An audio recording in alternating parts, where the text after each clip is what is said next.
18 of the best auto manufacturer partners choose to race in IMSA. The top three cars are squeezed into 0.024 of a second. 236 of the best racing drivers in the world are in this room today. This is the racing driver's moment. 24-hour race is always a difficult one just because there's so many things you have to consider. You know, there's probably a minimum of 20 pit stops, around 12 to 15 driver changes, so there's just so many different moving parts. I think there's been a lot of unexpected things that have come up through just the process from the roar to the race. It's a bit in between conditions of wet and dry right now. It is ridiculously cold, and the plan was to do a couple of setup changes in the dry, but now that it's wet, I think there's probably just some car checks and things that we're going to do, some procedural stuff, so that we can do some more things tomorrow. We'll see what we get into. It's a really spectacular team, and we just keep working away as we can. The car has to last for the whole race, and in modern endurance racing, you are still pushing like 98% of the car for all of the race. You have to be on your game the whole time. There's no time to really relax. Competition in the GT3 category in GTD is really high. We're looking at like tenths of a second difference that will determine like 4 to 5 positions. So tonight it's just make sure you get a lot of water, good rest. We've still got a little bit of work to do, but here we go. The Chevrolet Corvette CO6 from DXDT Racing. Pulling off 54 from the grid. It's car number 36. Give it up for Sally Owen, Alan Cadell, Charlie Eastwood, and Nico Durrani.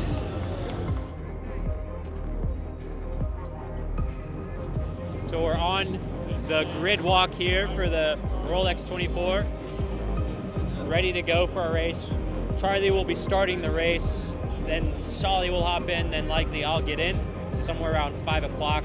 I think it's been kind of a wild ride over the last couple of weeks to get to this point to start the race. I don't know, in about 24 hours time, we'll have a good idea of what the rest of the race will look like.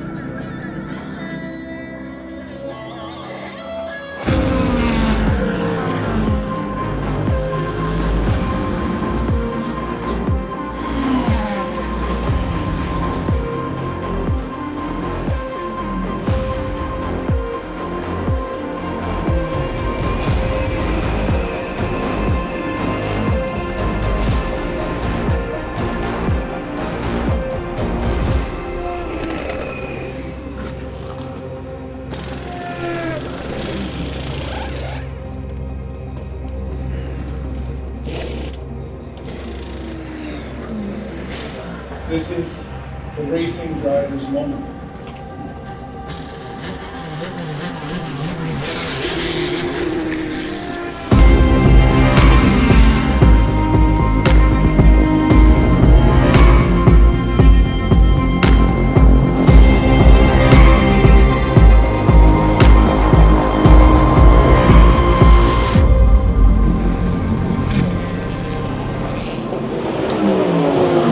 I just hopped out for my first stint in the car.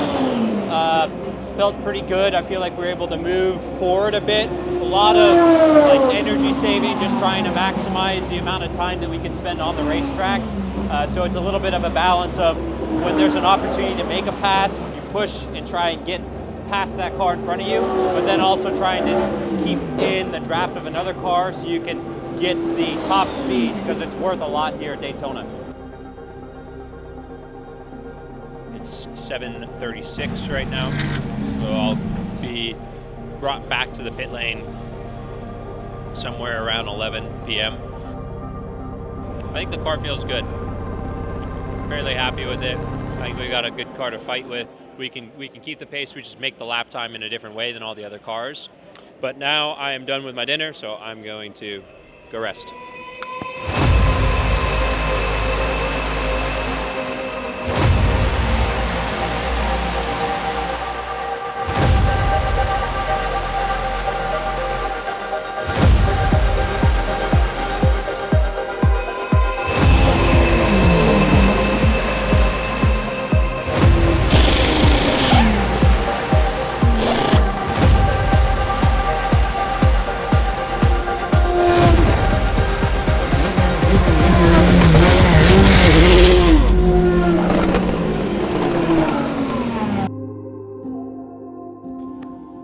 They're still looking into what caused it. Likely, I mean, fuel burns pretty quickly.